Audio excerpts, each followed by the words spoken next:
Okay, good afternoon everyone. We're done discussing the duality of linear programming. So now we're into transportation problem. So transportation is a part of a larger class of LP problems known as network flow model. So it possesses special mathematical features that enable development of a very efficient unique solution method. So methods are variation of traditional simplex procedure. Okay, so let's have this example.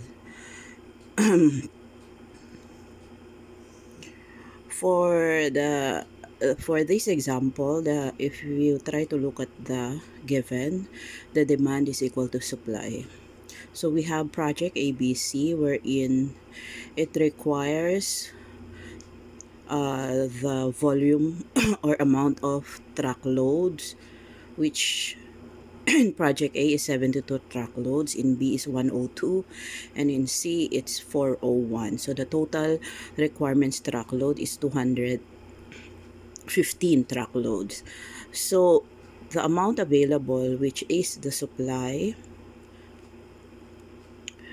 from plant W, is 56 truckloads. In plant X it's 82, and in plant Y it's 77. So if you try to look, the supply is also 215 truckloads. So the first thing that you need to write down, if ever you're going to consider this kind of problem, you have to get also the delivery cost.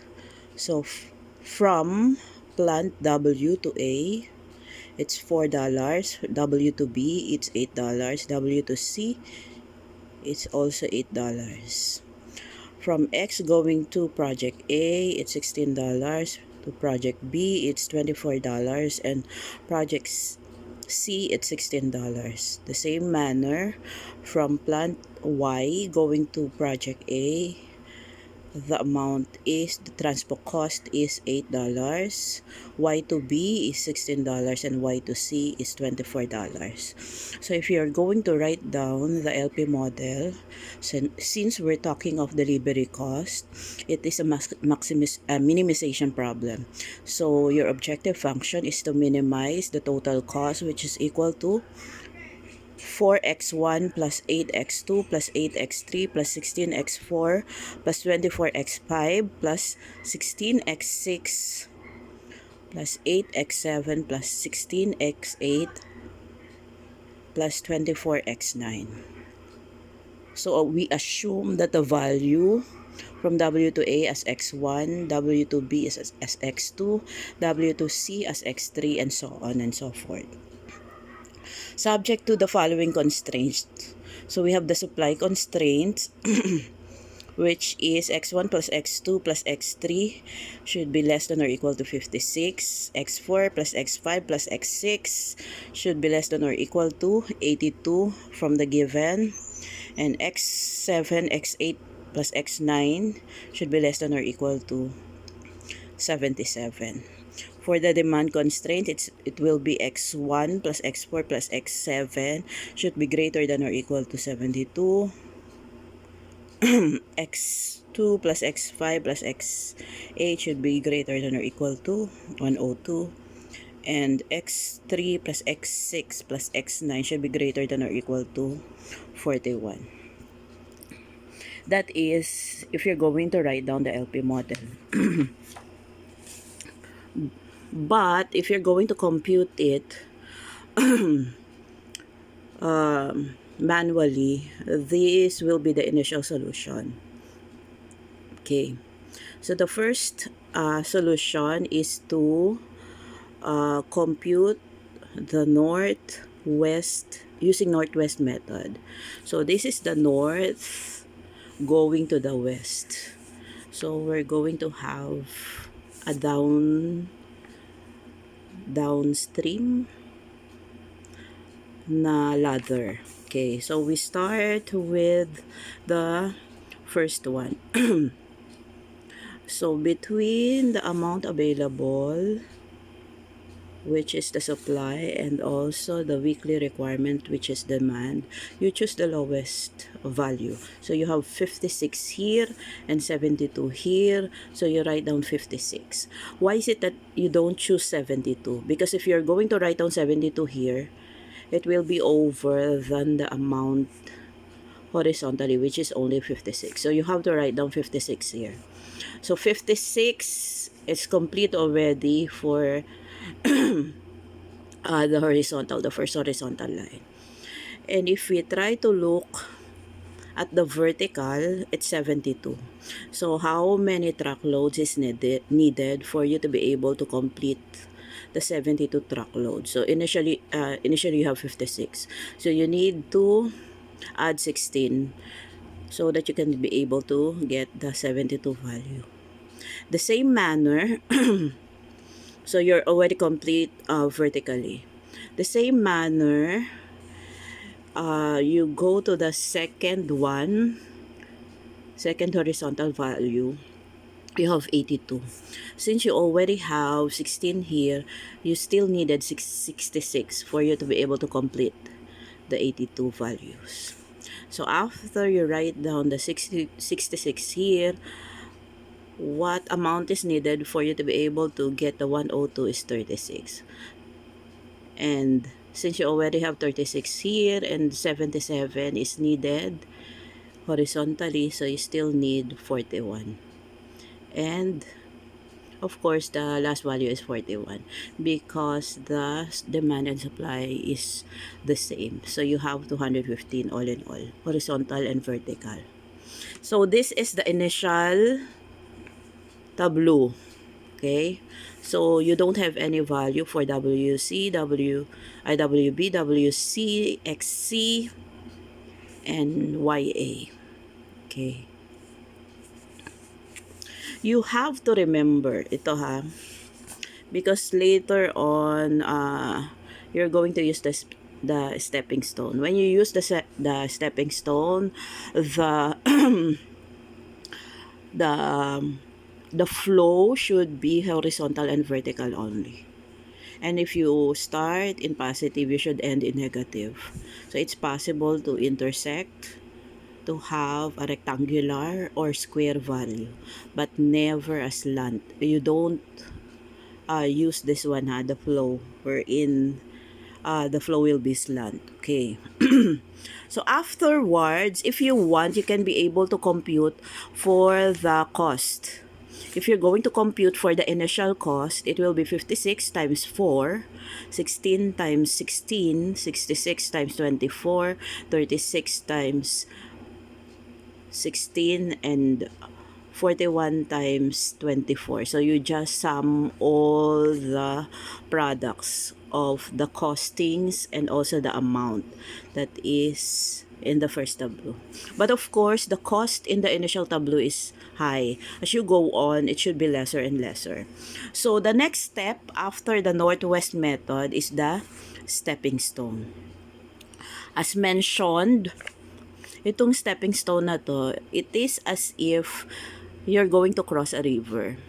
So if you don't want your feet to be wet, you're going to step sa stone lang.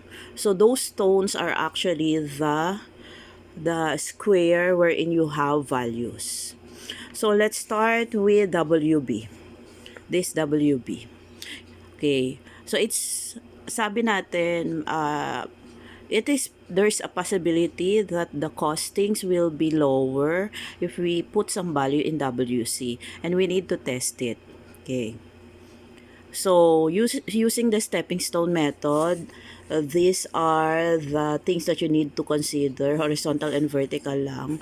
So meaning from WB, you can go to WA, XA, XB, and going back to WB. Okay. From here, you get going here, going here, going here, and going up here. You don't step on those with zero value.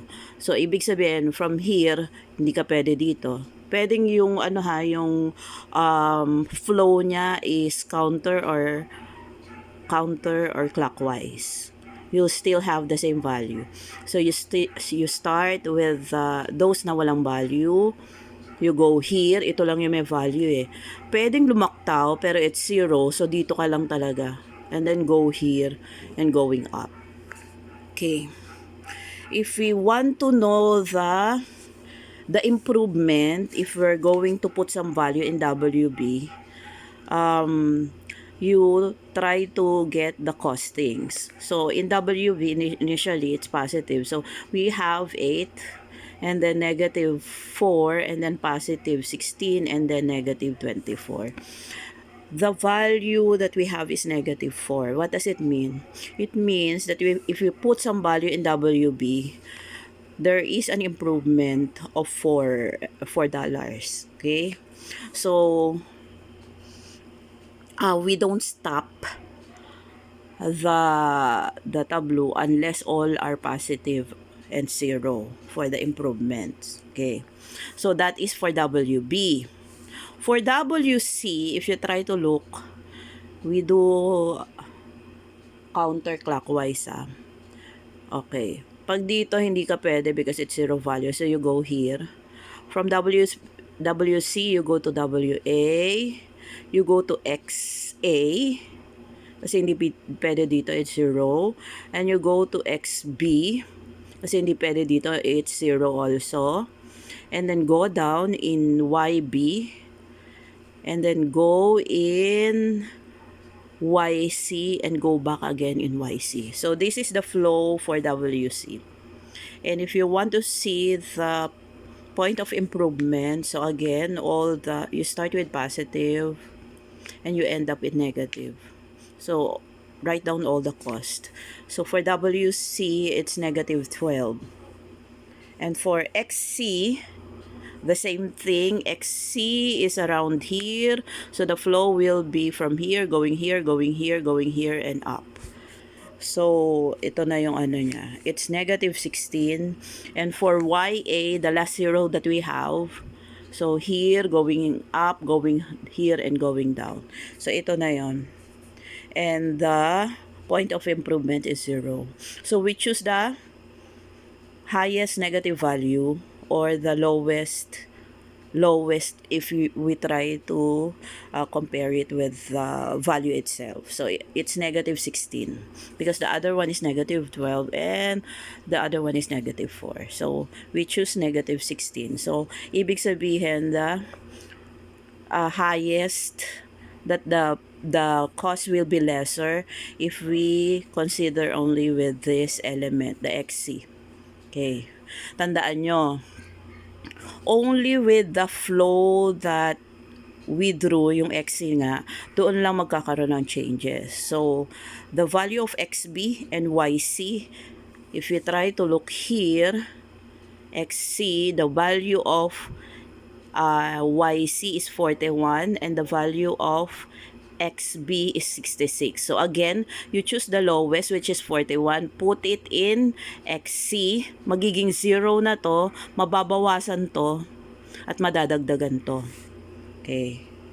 So if we try, dun lang kayo gagalaw ha, dun sa flow lang ng YC. So ibig sabihin, this is the second tableau. So 41 goes here, yung kaninang 66 naging 25 na lang, and kaninang 36 nadagdagan siya, naging 77. Okay? Ayan, luminaw. And then copy the rest. O magbabago lang kayo doon sa flow na mention ko. And again, test whether all the improvements are positive and 0. Pag meron pa rin, then sa YB, the same thing as what we did, mag-improve ka dito. So it's either you put 25 or 56. Choose the lowest, magiging 25 to, and this will become 0. Mababawasan to, madadagdagan to. That's why, in your third tableau, ito lang ha, tandaan nyo, ito lang yung ginalaw nyo. For the third tableau, we still have negative, which is YA. That's why, we try to improve the YA. Ito yung YA. So, ibig sabihin, ang flow nito, going here, going here, going here, and going here. So, between 31 and 77, you put 31. 31. That's why naging 0 to. And then, nadagdagan to and then nabawasan to. And the improvements, if you try to see, it's all positive and 0. So, meaning this is the last tableau. So, what will be your decision? From plant X going to A, you need 41 truckloads. Ito yun. And then Y to A, it's 8 truckloads. Y to B is 56. Y to A should be 31. I'm sorry, 31. Nakopya yung cost. And then Y to B is 46 and Y to C is 41 truckloads. Again, this one is 31 ha. I'll change it. So, this will be your amount that you're going to get from the supplier, from the plant going to the project. And the total cost will be 2,744. So, you just add all the 41 times 16, 31 times 8, 56 times 8, 46 times 16, and 41 times 16. So, you add all the product, and then the final answer is 2,744. So, that ends the transportation problem. Thank you.